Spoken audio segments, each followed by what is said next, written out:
In the CSS English Grammar and Composition paper, candidates are presented with a question that involves identifying and correcting grammatically incorrect sentences. Similarly, in 2023 CSS English paper, candidates were asked to correct the sentences.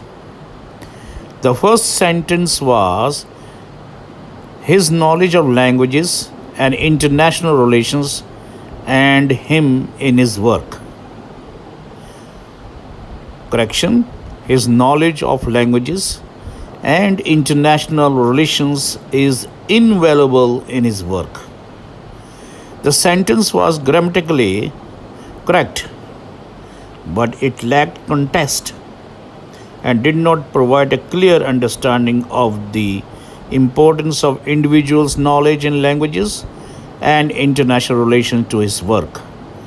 The word invaluable is added, or we can also add helpful to clarify the context in which this expertise is relevant in his work.